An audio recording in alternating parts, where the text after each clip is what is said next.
نماز کے فرائض 7 ہیں، ان کو سیکھنا ہم پر فرض ہے کیونکہ ان کے بغیر نماز ہی نہیں ہوتی۔ نماز کا پہلا فرض وہ تکبیر تحریمہ ہے، اللہ اکبر جو ہم کہہ کے نماز شروع کرتے ہیں، یہ نماز کا پہلا فرض ہے۔ جہاں قیام فرض ہو وہاں فرض ہے کہ تکبیر تحریمہ بھی کھڑے ہو کر کہی جائے۔ وہ پھر آگے آپ کو پتہ چل جائے گا کہ قیام کب کب فرض ہے۔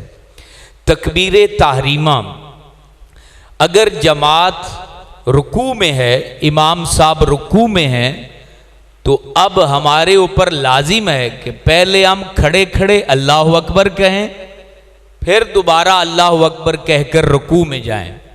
بعض لوگ کیا کرتے ہیں کہ وہ اللہ اکبر یہ کہتے کہتے رکوع میں چلے جاتے ہیں، ان کی نماز نہیں ہوتی۔ جماعت جب رکوع میں ہو تو اللہ اکبر جو تکبیر تحریمہ ہے وہ کھڑے کھڑے کہنا ہے، جب وہ پورا کہہ چکو پھر اللہ اکبر کہہ کر رکوع میں چلے جاؤ، ہاتھ باندھنے کی اب ضرورت نہیں ہے۔ یہ تکبیر تحریمہ کے متعلق یہ 2 اہم باتیں۔ تیسری بات وہ کل بھی بتا دی تھی کہ امام کی تکبیر تحریمہ جب ختم ہوگی تو ہم پھر تکبیر تحریمہ کہیں گے۔ امام اللہ اکبر کہے تو پھر ہم اللہ اکبر کہیں، امام سے پہلے اللہ اکبر کہہ دیا تو پھر ہماری نماز نہیں شروع ہوگی۔ دوسرا فرض ہے قیام، کھڑے ہو کے نماز پڑھنا۔ قیام کس کس نماز میں فرض ہے وہ یاد کر لیں۔ قیام ہے فرض نماز میں فرض، جیسے ظہر کے 4 فرض، عصر کے 4 فرض، مغرب کے 3 فرض، عشاء کے 4 فرض، فجر کے 2 فرض۔ جو فرض نماز ہے اس میں قیام فرض ہے۔ وتر کی نماز میں بھی قیام فرض ہے۔ قیام کا مطلب کھڑے ہو کے نماز پڑھنا۔ تیسری نماز ہے عیدین کی نماز، مقصد نماز عید الفطر اور نماز عید الاضحیٰ، اس کے اندر بھی قیام فرض ہے، کھڑے ہو کے نماز پڑھنا فرض ہے۔ اور چوتھی نماز ہے فجر کی سنتیں، یہ بھی کھڑے ہو کر پڑھنا فرض ہے۔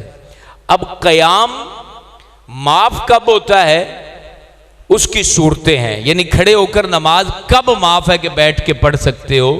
اس کی پہلی صورت ہے جب نمازی سجدے کے اوپر قادر نہ ہو، سجدہ نہ کر سکتا ہو، اس کو کوئی ایسا مسئلہ ہے، بیماری ہے، ماتھے پہ ناک پہ کوئی چوٹ لگی ہوئی ہے، وہ سجدہ ہی نہیں کر سکتا، تو اس بندے کو قیام معاف ہو جاتا ہے، وہ بیٹھ کے نماز پڑھ سکتا ہے۔ دوسرا جو بندہ جس کو قیام ان 4 نمازوں میں جو بتائی ہیں اس میں معاف ہو جاتا ہے، وہ ہے ایک بندے کو قطرے کی بیماری ہے، اس کا قطرہ نکل جاتا ہے، یا اس کا زخم ہے کہ کھڑے ہو کر پڑے گا تو زخم سے خون نکلے گا یا قطرہ پیشاب کا نکل جائے گا، اس کو قیام معاف ہو جاتا ہے، وہ ہر طرح کی نماز بیٹھ کر پڑھ سکتا ہے۔ لیکن وہ بندہ امامت پھر نہیں کرائے گا، جو معذور ہوگا، جس کو بیماری کا عذر ہوتا ہے، وہ پھر امامت نہیں کرائے گا، البتہ اس کو قیام معاف ہو جائے گا، وہ بیٹھ کے نماز پڑھ سکتا ہے۔ بعض اوقات تھوڑی بیماری ہوتی ہے، جیسے کسی کو کمر میں درد ہے یا کوئی پرابلم ہے، اس کے لیے یہ قیام کا حکم ہے کہ وہ جتنی دیر کھڑا ہو سکتا ہے اتنی دیر وہ کھڑا ہو کے نماز پڑھے اور پھر بیٹھ جائے۔ یعنی وہ اگر صرف اللہ اکبر کھڑے ہو کے کہہ سکتا ہے تو وہ اللہ اکبر کہہ کے ہاتھ باندھے اور پھر کرسی پہ یا جیسے بھی ہے وہ بیٹھ جائے۔ جس کو چھوٹی بیماری ہے، تھوڑی بیماری ہے، اس کے لیے حکم ہے کہ وہ نماز فرض، وتر، عیدین اور سنت فجر کی اس کے اندر وہ جتنی مقدار میں کھڑا ہو سکتا ہے۔ اچھا ایک اور بات ہے، وہ ٹیک لگا کے کھڑا ہو سکتا ہے تو اسے ٹیک لگا کے کھڑا ہونا ہوگا، لاٹھی پر کھڑا ہو سکتا ہے تو لاٹھی پہ کھڑا ہو جائے۔ فرض اور یہ وتر، عیدین اور فجر کی سنتیں وہ یوں ادا کرے۔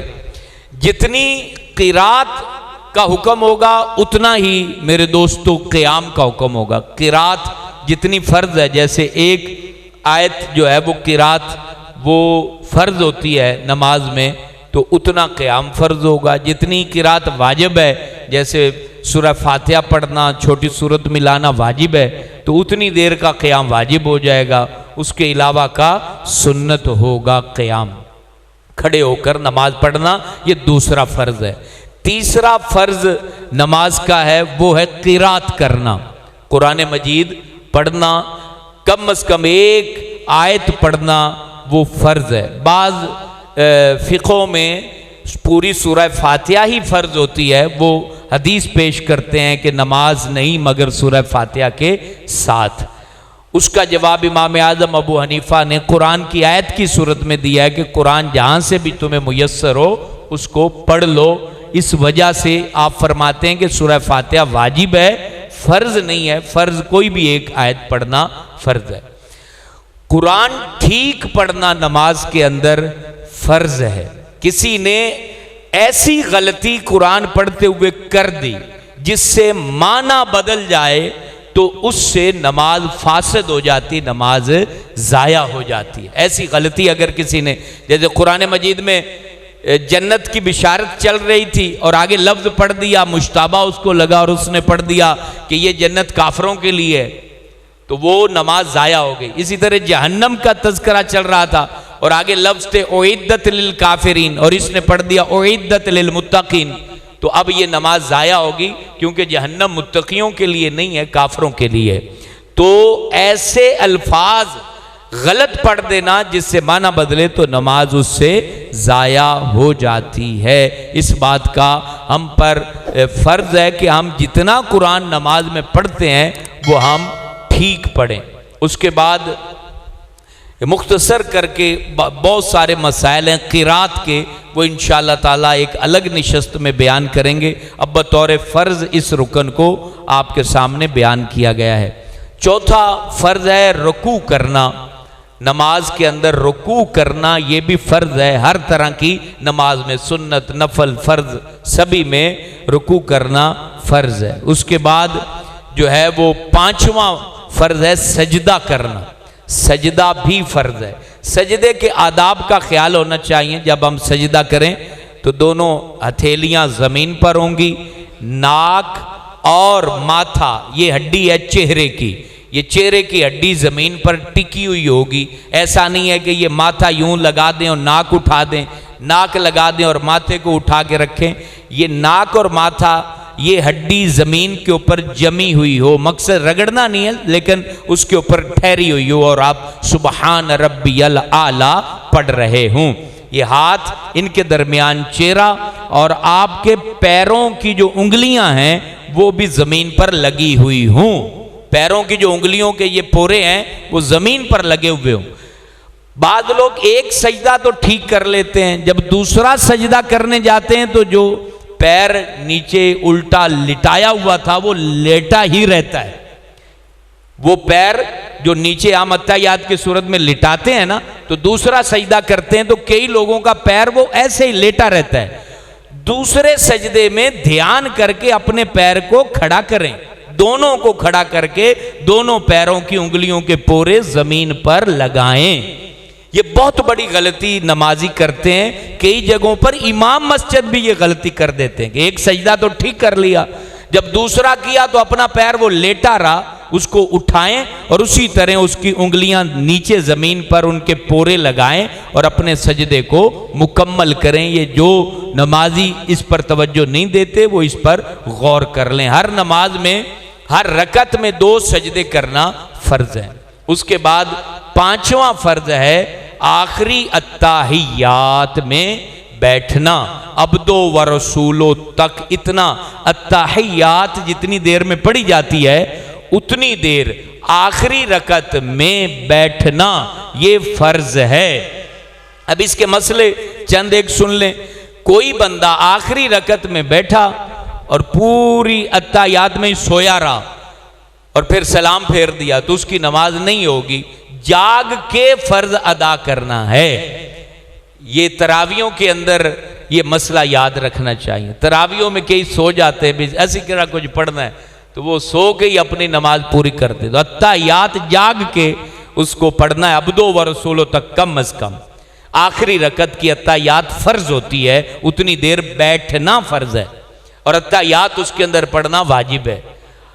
اب یہاں ایک اور مسئلہ، آخری اتحیات میں بیٹھنا تھا، بھول گئے، 2 رکعت کی نماز تھی، تیسری میں کھڑے ہو گئے جیسے فجر کے فرض ہیں، سجدہ کرنے سے پہلے بیٹھ جائیں اور اتحیات پڑھ کے سجدہ صاحب کریں، نماز ہو جائے گی۔ اگر تیسری کا سجدہ کر لیا تو نماز ضائع ہو گئی، اب اس کو دوبارہ پڑھنا ہوگا۔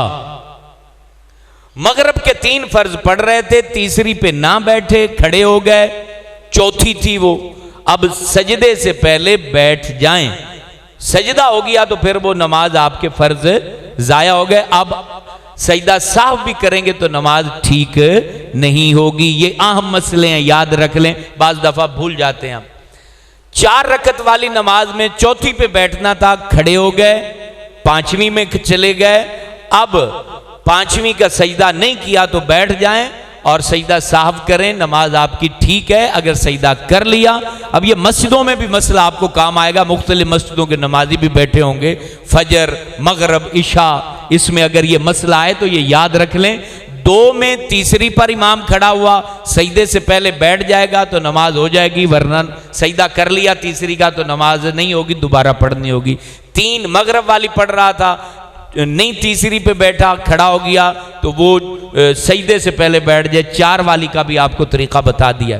تراویح میں بھی یہ مسئلہ یاد رکھیں، 2 پہ امام نے بیٹھنا تھا، تیسری پہ کھڑا ہو گیا، اب تیسری پہ کھڑا ہوا ہے تو وہ چوتھی بھی پڑھے، اور اس طریقے سے ان کی جو ہے وہ 2 نفل اکاؤنٹ ہو جائیں گے، 2 تراویحیں اکاؤنٹ ہو جائیں گی، اور وہ نفلوں کا یہ حکم ہے جو آپ کو میں نے عرض کر دیا۔ چھٹا جو فرض ہے، 7واں جو فرض ہے وہ ہے سلام پھیر کے کسی بھی طریقے سے نماز سے باہر آنا۔ یہ 7 فرض ہیں نماز کے، ان کو سیکھنا بھی فرض تھا، اس لیے آپ کے سامنے یہ مسائل میں نے بیان کیے۔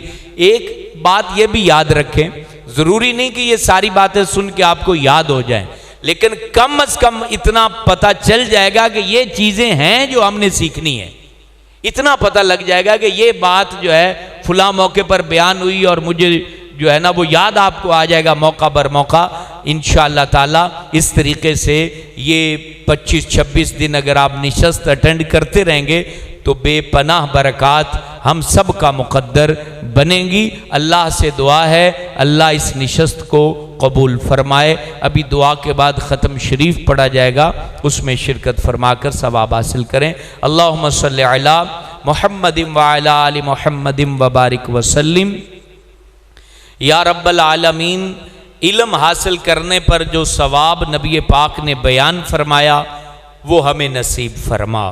جتنے دکاندار احباب یہاں حاضر ہوئے بیٹھے، سب کو بہترین تجارت، ترقی والا پیسہ اور حلال رزق وسعت کے ساتھ عطا فرما۔ عصر کے بعد دعا قبول ہوتی ہے، یا رب جتنے لوگ اس علم کی نشست میں بیٹھتے ہیں یا رات تفسیر سنتے ہیں، ان سب کو بیماری سے محفوظ لمبی عمر عطا فرما۔ یا رب العالمین، ہمیں ہماری اولادوں کے دکھ، غم، نافرمانی اور ان کے گناہوں سے محفوظ فرما۔ آمین یا رب العالمین۔ صلی اللہ علیہ حبیب محمد وآلہ وصحبہ۔